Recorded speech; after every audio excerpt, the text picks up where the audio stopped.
do canal Chupa Essa Manga, que estou eu, professor Jean, e a partir de agora vamos fazer a revisão da nossa primeira prova parcial, 8º ano, Colégio Juvenal de Carvalho, meu amigo.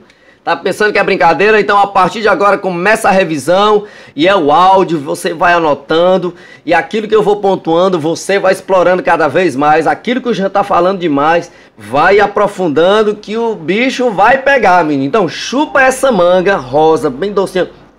Adoro! Então nosso capítulo é o capítulo 1, exclusivamente o capítulo 1, chama-se O Mundo Moderno e a Modernidade. Então vai tratar justamente sobre o período colonial brasileiro, principalmente a partir de 1530, que foi justamente com aquela expedição do Martim Afonso de Souza.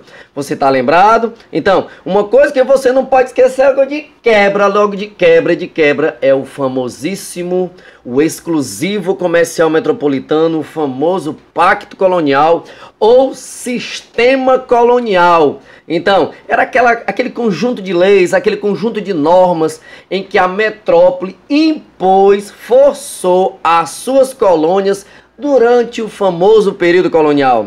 Ou seja, meu amigo, o que é que acontece? Quem era beneficiado era a metrópole. Quem era a metrópole? Portugal. Quem era a colônia? Brasil. O que é que a colônia fornecia para a metrópole Portugal? Matéria-prima. O que é que a metrópole Portugal fornecia para a colônia Brasil? Manufaturas. Eu tinha me esquecido, ó. Você vai ouvir som de ônibus, som de menino gritando, som de mobilete passando, satanás, mas você presta atenção aqui em mim, viu? Tá beleza? Então vamos continuar aqui a revisão. Uma coisa que eu não posso esquecer, que eu anotei na lousa, coloquei lá na lousa, presta atenção. A minha prova é constituída, ela é formada pelo aquele tripézinho que eu falei. É as minhas aulas dadas, é a leitura que você tem que fazer do seu livro digital, tá certo? Ou do seu livro impresso. E a outra, meu filho, é justamente esta bendita revisão adoro.com.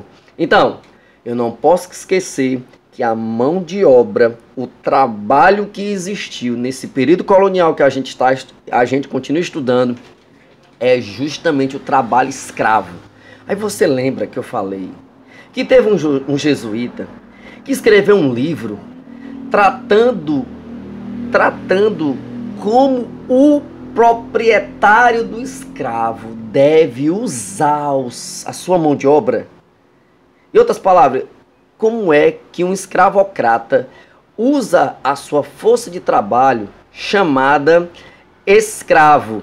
Aí a gente definiu, você lembra que a gente definiu lá na matéria com aqueles famosíssimos 3 P's. Até eu falei, olha, é uma obra literária de um jesuíta e ele resumiu em apenas 3 P's. Como é o nome dos bichinhos? Pão, que mais?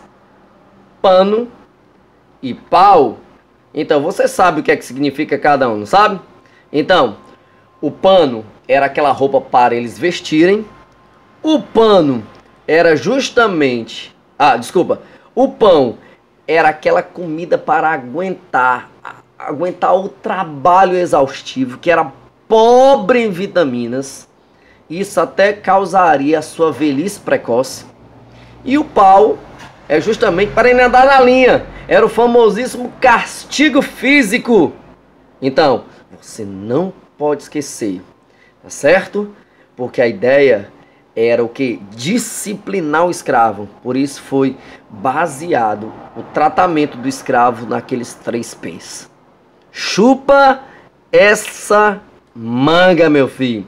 Continuando a nossa matéria, eu não posso esquecer que nesse ainda período colonial, que assentou-se fundamentalmente na grande propriedade da terra, que nós chamamos em latim de latifúndio, a monocultura, uma única base econômica, monocultura. E claro, você já sabe que o trabalho é o trabalho escravo, tá certo? Beleza? Esse trabalho escravo que perdurou até o período monárquico, que é uma matéria que a gente ainda vai estudar, tá certo? Tá, beleza? Então, e você sabe que no início da colonização, a cultura era a cultura do açúcar. Então, a cana-de-açúcar sustentou por muito tempo a economia colonial brasileira. Então, que é justamente o que a gente acabou de se referir. Esse período colonial que os latifundiários, né, concentravam poder econômico, eles tinham poder político, eles tinham poder social. Então, os caras controlavam tudo. E claro, começou tudo pelo litoral. Tá certo? A primeira área a ser colonizada, tá certo? Foi a região Nordeste, tá certo? O Nordeste açucareiro, beleza? Tá certo? Que é como a própria colonização se deu a partir de 1530, na famosa expedição do Martim Afonso de Souza, que ele impôs a famosa empresa colonizadora portuguesa nas nossas terras, nas terras americanas, tá certo? Essa fase é conhecida como o período colonial, tá certo? Porque economicamente nós já temos uma base que é justamente o açúcar, beleza? Tranquilo? Outra coisa que eu não posso esquecer, meu amigo, algo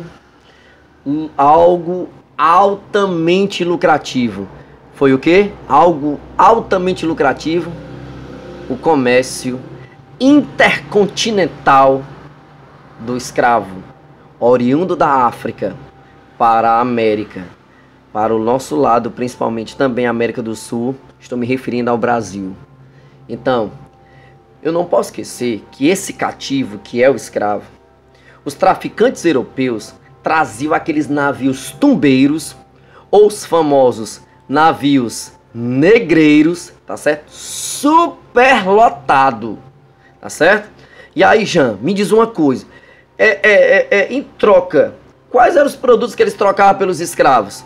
Então, entre os produtos que eram trocados pelos escravos para ser vendido aqui no Brasil, como mão de obra escrava, eles faziam uma troca, e essa troca geralmente eram tecidos, pólvoras, armas de fogo, e aí depois, meu amigo, revendiam essa galera toda no Brasil, porque era altamente lucrativo, tá certo?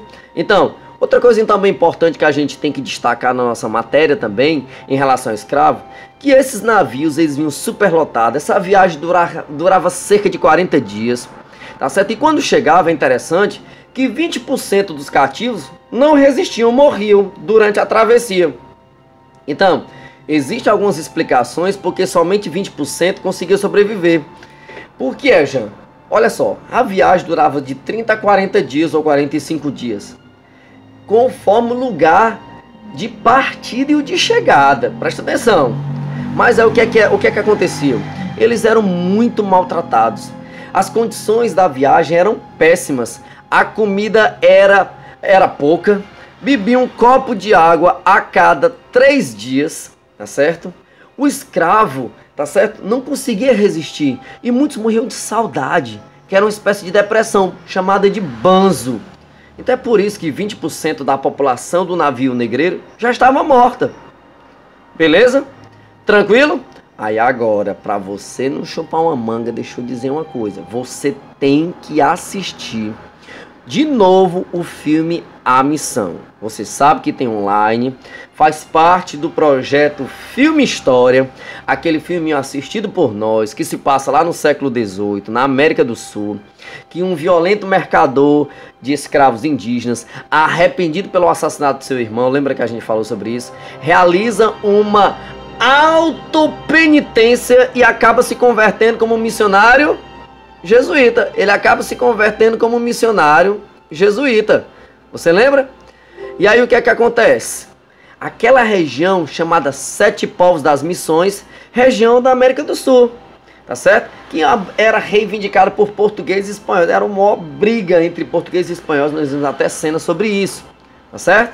Então você não pode chupar uma manga verde, tá bom?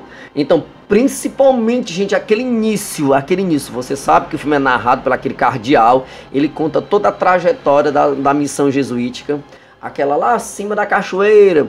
Depois ele vai para aquela missão mais antiga, né? Aí fala de dos tratados que foi estabelecido lá. Tinha um grupo, se era o português ou era o espanhol, que protegia o índio do trabalho escravo, tá certo? Então, você tem que se ligar nisso, beleza? E claro, tem umas tradições indígenas lá muito importantes para você não chupar uma manga verde. Tá tranquilo? Continuando aqui a nossa revisão para a gente finalizar, que já está pertinho. Já está pertinho. Tá certo? É o seguinte, olha, a gente falou que o transporte do escravo, tá certo, era altamente lucrativo, não foi isso que eu falei? Rentável. Então era um comércio rentável para a metrópole chamada Portugal. Tá certo? Peraí, deixa eu passar essa moto, ela vai passar por cima de mim, pelo amor de Deus. Deve ser bem um Renato pendurado em cima dessa moto aí. O Renato, professor de matemática, ele vai ver, eu vou pegar ele, mas deixa estar. Gente, tem uma coisa importante, tá certo? Que dentro do trabalho escravo você não pode deixar de entender isso, gente. É o seguinte, o escravo, diante de todos os problemas que ele enfrentou, tá certo? Ele sempre resistiu ao trabalho escravo, tá certo?